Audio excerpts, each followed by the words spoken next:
What secrets lay hidden beneath the grandeur of ancient Rome, where marble temples gleamed and the Senate's debates echoed through the Forum? Beyond the city's splendor, a shadowed economy thrived in silence, the slave markets. Amid the clamor of commerce, one group suffered a fate both haunting and overlooked: enslaved boys, not destined for fields or battlegrounds, but for the private chambers of Rome's elite. Their lives, bound by chains of luxury, reveal a chilling truth about an empire that celebrated refinement while masking exploitation.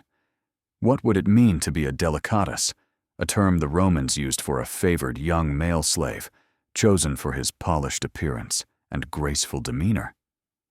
To the crowds in the Forum or the aristocrats of Palatine Hill, these boys were mere possessions, no different from furniture or livestock. At public auctions in places like the Forum Boarium near the Tiber River, enslaved individuals stood on platforms, placards proclaiming their origins, skills, and physical traits. Young boys, often Greek, Thracian, Syrian, or Phrygian, were prized for their elegance, their value set by their potential to adorn elite households. Some were seized as spoils of war, others were sold by desperate families in distant provinces. The Roman satirist Juvenal, in the 1st century CE, scorned the elite's extravagance, quipping, "A curly-haired boy costs more than a farm."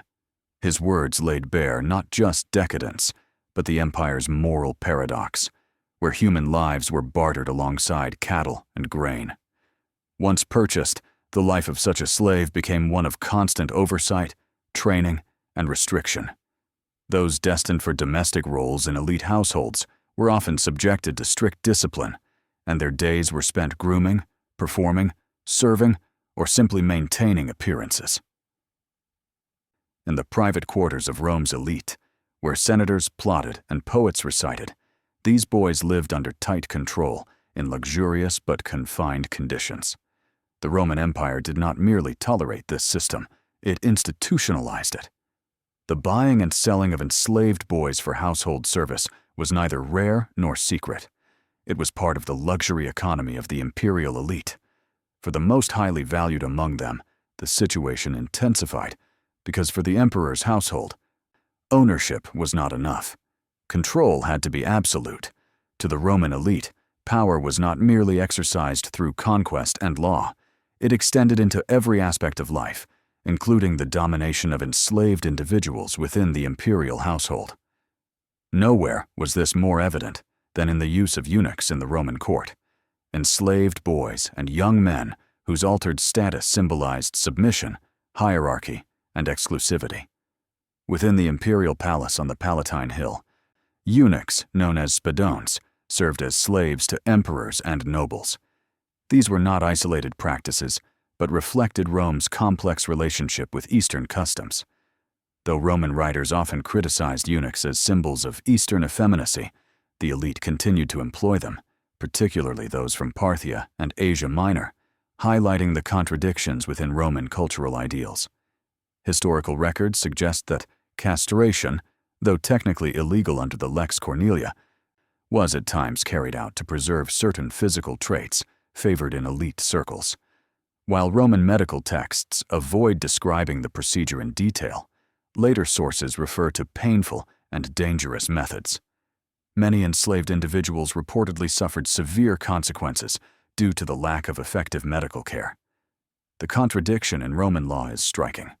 While castration was formally banned, enforcement was inconsistent, especially when elite households were involved. As the empire expanded, so did this contradiction. Enslaved boys from regions like Cappadocia, Galatia, and Syria were brought into Rome and became symbols of wealth and imperial reach. Inside the imperial household, these enslaved youths were stripped of autonomy and subjected to constant control. Their altered status ensured dependence and removed any possibility of disrupting lineage or social order, key concerns of the Roman aristocracy. This practice, though rarely acknowledged openly, functioned as a calculated tool for preserving elite power.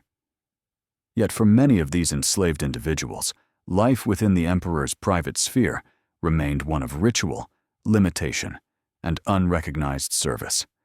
Stripped of freedom, family, and personal agency, many enslaved boys in ancient Rome were absorbed into the private spheres of the imperial elite, rarely emerging again with an identity of their own. One of the most notable examples was Sporus, an enslaved youth reportedly brought into Emperor Nero's inner circle. According to Suetonius in the 12 Caesars, Nero arranged for Sporus to undergo a physical alteration, dressed him in women's garments, and held a public ceremony in which he referred to him as his wife. Sporus accompanied Nero in public, sat beside him at events, and resided in the imperial household. The emperor reportedly called him Sabina, echoing the name of his deceased spouse. Historians interpret this act not as affection, but as a demonstration of theatrical control and imperial excess. But Sporus was not alone. Roman sources refer to others, delicati, spado, and pueri delicati, enslaved youths selected for their appearance and assigned to perform refined roles within elite settings. These boys were often trained in music, poetry, and dance. They poured wine at banquets, attended to guests in bathhouses, and entertained with rehearsed performances. Their grace and discipline were praised, though their names were rarely remembered. Roman poets like Martial and Catullus referenced such slaves in passing, sometimes critically, sometimes with admiration. Yet behind the luxury, there was hardship. The court was a place marked by political intrigue, favoritism, and sudden shifts in fortune. If a slave fell out of favor, or worse, was seen as disloyal, they could be beaten, imprisoned, or killed without consequence. Suetonius recounts that under Emperor Tiberius, the villa at Capri became associated with troubling rumors. While such accounts may carry political bias, the consistency of these reports across sources suggests real concerns about abuse of power. What made their lives especially tragic was the paradox of high visibility and complete voicelessness. These enslaved youths were displayed as symbols of wealth and refinement, but held no true agency. They could reside in marble halls and sleep on golden couches, yet remained under strict control. Roman society, deeply concerned with status and image, viewed their condition not as a flaw, but as a reflection of elite privilege. To be such a slave in the Roman Empire was to live near the seat of power, but to remain powerless. Admired and utilized, yet never truly free. Their lives were carefully crafted performances designed to reflect the values of a society that saw elegance and domination as inseparable. Rome's commerce in enslaved boys revealed an empire where refinement concealed exploitation and political supremacy was enforced through control over human lives. Practices such as physical alteration, public display, and forced obedience reshaped the dynamics of courtly power and still serve as warnings today of how unchecked authority can deform the human condition. Their fate reminds us that even the most sophisticated societies can hide cruelty behind art, law, and ritual. How might the muted testimonies of these eunuchs revise your view of Roman greatness? Comment below. As Juvenal asked, "Quis custodiet ipsos custodes?" Who will guard the guards themselves?